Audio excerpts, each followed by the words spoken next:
Joining me now is David Garcia with the Wichita Public Library, and of course summer's coming up. That's right. We're only about a month out from school ending, and we know that the summertime, really anytime kids are out of school, is super important to keep reading up, just so they're prepared and ready to go back in the fall or after winter break, ready to learn with those essential building blocks that they've been working on throughout the year. And keep them busy. That too. I'm sure lots of parents want to hear about that.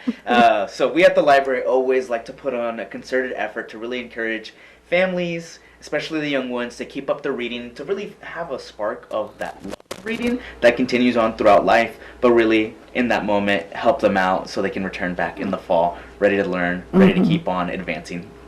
Yeah, because I think the first day of school is really rough. Yeah. Because the kids come back to class and they're really not ready to be there.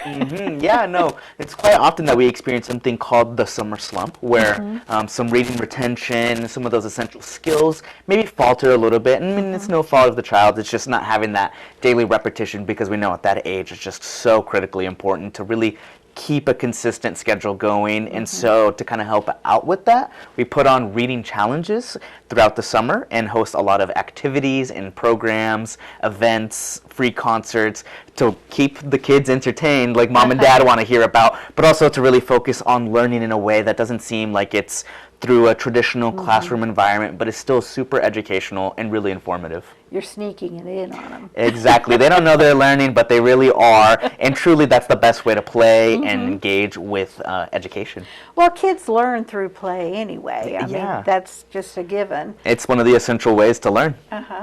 So I think this is the summer reading programs that the library has always had. I think are very well attended, aren't they? They are. It's one of our busiest times of the year is the summer, just because, I mean, that sheer volume of students needing something to do throughout the summer days is insurmountable. So we really welcome in the whole community to make themselves comfortable at the library and pick up a reading log every summer. We create these reading logs for our pre-readers, so that's if you kind of have like a baby or toddler that you're doing story times with at home, you can track their reading progress and how much you're reading with them.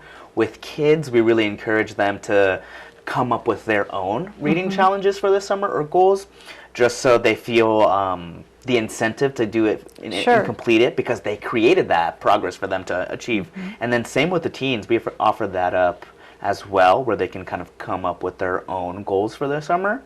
And for the adults, we actually have recently started putting on a summer reading program for them as well, because that truly is the best way to encourage young ones to read if they see caregivers reading as well. So really, it's something super fun for the whole family to get involved in. Like I said, make up some fun prompts for goals, whether it's reading 15 minutes or reading a certain amount of books. Doesn't matter, however you want to break it up or whatever works best for you. Truly, we just encourage you to read, whether again that's through a traditional book, an ebook, audiobook. It all counts for us. We're not super picky. If you say, hey, this was my goal for the summer, and you completed it, we're going to honor that and give you a prize for even completing that, and then enter you into a grand prize drawing at the end of the summer.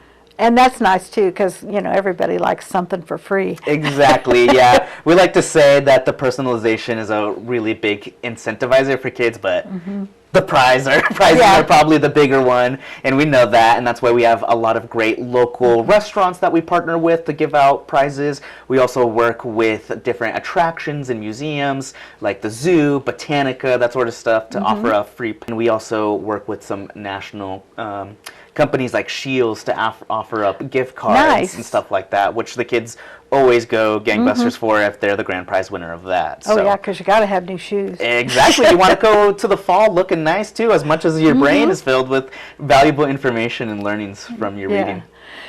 My ex-husband, my daughter's dad, used to read to her when he'd get home from work and I'd be fixing dinner, and he'd have Andrea crawl up in his lap and he'd grab one of her little golden books and he'd read to her.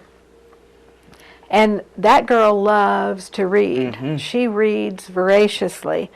And I truly think that that's what prompted that. I totally agree. I mean, the studies show that whenever you do that and build that habit with a kid, there's so many benefits. I mean, emotionally, you feel more connected to that caregiver, but also that's a love of reading that starts from a very young age, and it just continues to build and build and build. It has a true benefit because it becomes habitual. It's not as much of a challenge, and it brings back those kind of warm, fuzzy feelings of connecting with someone that you love.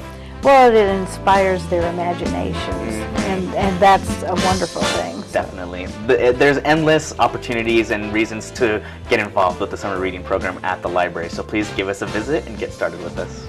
David, thanks for joining us today. Cheryl, appreciate it. And we'll be back with Jamie Barton, Rex Cagle, and Daryl Thornton.